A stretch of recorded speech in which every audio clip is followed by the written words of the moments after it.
Welcome to Poets from the Neighborhood. I am VeerajaR. And I'm Bruce Jennings.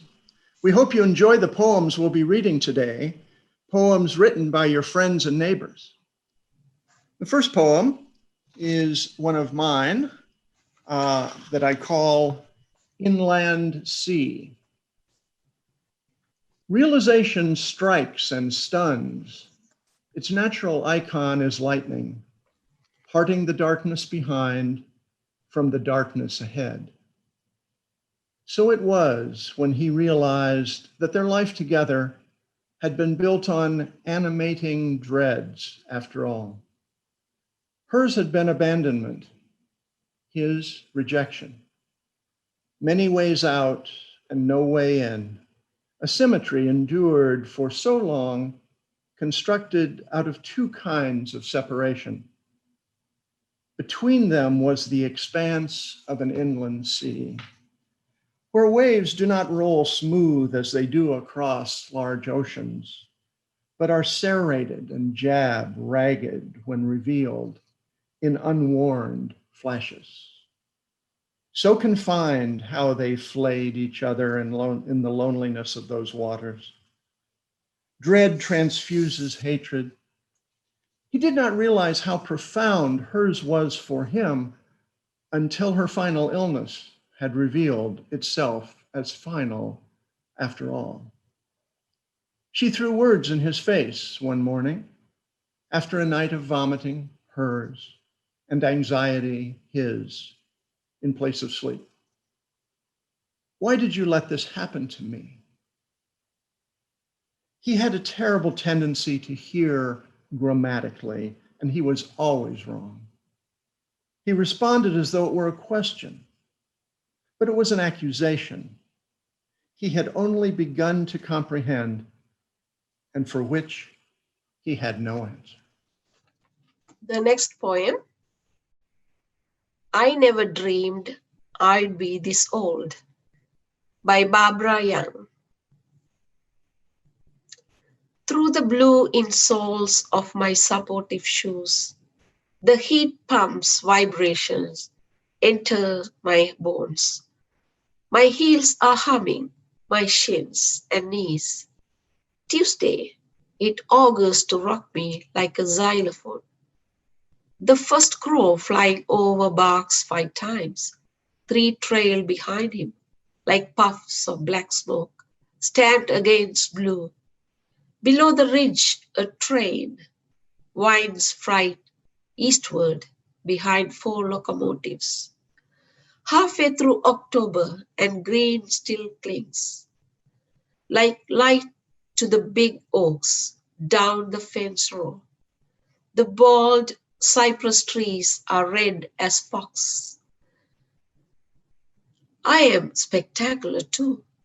As I sing through the dishes and the dusting, I grow too light to count my own paradoxes. The next poem is entitled The Wrecker Lot by Jeff Harden.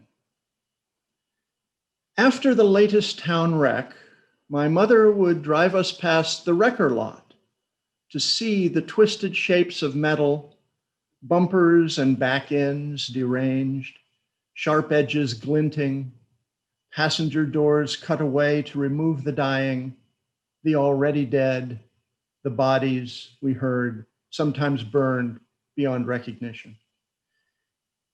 Evening quiet would come down from the trees as we sat, motor idling, on a side street, window rolled down, radio off, looking through the chain link fence.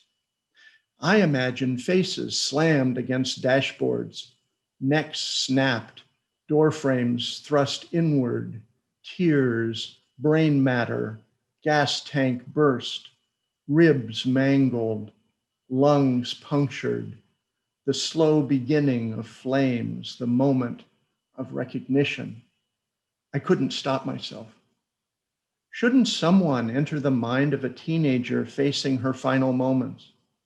No one present, just her and the tree her sliding toward proved powerless to halt. Shouldn't someone think of how she tried to lift her pinned arm, of how she spoke her new child's name, knowing she wouldn't live to hear the ambulance arriving? What if, in another time, we had turned one way and not another? Isn't the story out of our hands, revealed to us in small moments, now and then, an hour, a day, a memory that keeps returning? Some of their names I've carried decades to no real end, for no good reason other than the weight of thinking of the absence makes of them, of how we stay a while, taking in as much as we can bear, then pulling away, faces staunch against what's left. The hopeless, inconsequential, senseless, familiar streets. The next poem, How I Will Stop Finding Ashes in My Closet Floor, by Michelle Hendrixson-Miller. Years ago, I dreamed God was discussing Maslow's work with me. He drew a diamond in the stars, said, "Really, it's more like that." And I have been thinking again about the design of us. How in a room full of faces, my face, the only one I can see. I don't remember the question, but her answer was, "Just be yourself." I was 5 the first time she said it. I still believed that someday I would talk to birds. No existentialist. Mom preferred Daniel Steele to Heidegger or Hume. This May, on her birthday, I will scatter her ashes around the daisies at the park because, like me, Mom loved yellow and flowers. Because 3 years should be long enough to decide most anything. Our next poem is by VeerajaR, entitled A Pandemic Haiku. Coronavirus, lockdown civilization, wildlife claim their world. The next poem, another pandemic themed, World Unfolds, written by me, VeerajaR. Withdrawn from the meaningless race, white, black, or brown, or yellow, wearing masks like burqa, we in the West world blink, waking up to other nations. As wrath of God, a deadly virus, Wuhan flu spread like wildfire. When we retreat, world unfolds, waves the dolphins, white swans to Venice canals, wild Egyptian geese to Israel's airstrips. Wearing horns, deers flock to A9 highway in Sri Lanka. Walking free penguins in San Diego, Sea World, from where humans forced away. While we retreat, webbing, world unfolds joyously. Will we ever? Thank you for watching Poets from the Neighborhood.